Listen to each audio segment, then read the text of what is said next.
جب حضرت حلیمہ نبی کریم صلی اللہ علیہ وآلہ وسلم کو لے کر اپنی بستی کی طرف واپس روانہ ہوئی تو ان کے سفر میں بھی آسانی ہوئی۔ جو سواری پہلے کمزور تھی وہ تیزی سے چلنے لگی۔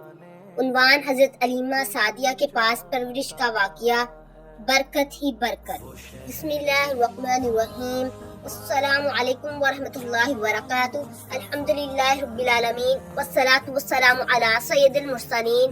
حضرت محمد مصطفیٰ پر تمام تعریفیں اللہ تعالیٰ کے لیے ہیں اور درود و سلام ہمارے پیارے نبی پر۔ میرے پیارے بھائیوں اور بہنوں، آج ہم اپنے نبی کریم صلی اللہ علیہ وآلہ وسلم کی مبارک زندگی کے خوبصورت واقعے کا ذکر کریں گے۔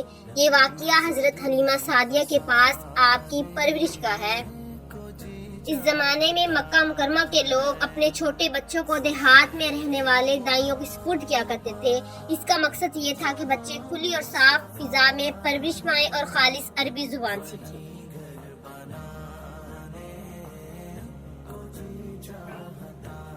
حضرت حلیمہ سعدیہ بھی اپنے قبیلے بنو سعد کی دوسری خواتین کے ساتھ مکہ مکرمہ آئی۔ حضرت حلیمہ کو شروع میں کوئی بچہ نہیں مل رہا تھا۔ آخر کار انہیں حضرت محمد مصطفیٰ صلی اللہ علیہ وآلہ وسلم مل گئے۔ آپ کے والد حضرت عبداللہ آپ کی ولادت سے پہلے ہی وفات پا چکے تھے، اس لیے آپ صلی اللہ علیہ وآلہ وسلم یتیم تھے۔ حضرت حلیمہ نے آپ کو اپنی رضاعت میں لے لیا۔ میرے پیارے سامعین، حضرت حلیمہ سعدیہ کے گھر میں نبی کریم کی آمد کے بعد اللہ تعالیٰ کی برکتیں ظاہر ہونے لگی۔ ان کے جانور پہلے کمزور تھے اور دودھ بھی کم دیتے تھے، لیکن نبی کریم کی آمد کے بعد ان کے جانور زیادہ دودھ دینے لگے۔ حضرت حلیمہ اور ان کے گھر والے نے اپنے حالات میں نمایاں برکت محسوس کی۔ جب حضرت حلیمہ نبی کریم کو لے کر اپنی بستی کی طرف واپس روانہ ہوئی تو ان کے سفر میں بھی آسانی ہوئی۔ جو سواری پہلے کمزور تھی وہ تیزی سے چلنے لگی۔ حضرت حلیمہ کو محسوس ہوا کہ اس بچے کے ساتھ اللہ تعالیٰ کی خاص برکت ہے۔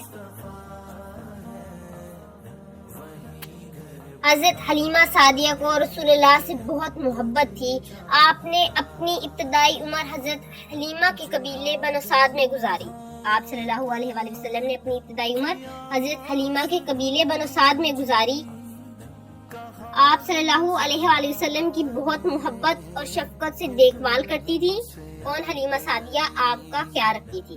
اس واقعے سے ہمیں یہ سبق ملتا ہے کہ نبی کریم صلی اللہ علیہ وآلہ وسلم کی زندگی کا ہر پہلو ہمارے لیے محبت اور رہنمائی کا ذریعہ ہے۔ ہمیں چاہیے کہ ہم نبی کریم صلی اللہ علیہ وآلہ وسلم سے سچی محبت کریں، آپ کی سنتوں پر عمل کریں اور آپ صلی اللہ علیہ وآلہ وسلم پر کثرت سے درود و سلام بھیجیں۔ اللہم صلی علی وسلم وبارک علی سیدنا محمد صلی اللہ علیہ وآلہ وسلم۔ یا اللہ، ہمیں اپنے محبوب نبی حضرت محمد مصطفیٰ کی سچی محبت عطا فرما، ہمیں آپ کی سنت پر عمل کرنے والا بنا دے اور قیامت کے دن ہمیں آپ صلی اللہ علیہ وآلہ وسلم کی شفاعت نصیب فرمانا، آمین یا رب العالمین۔ اگر آپ کو یہ بیان پسند آیا ہو تو ویڈیو کو لائک کریں، شیئر کریں اور چینل کو سبسکرائب ضرور کریں۔ جزاک اللہ خیر۔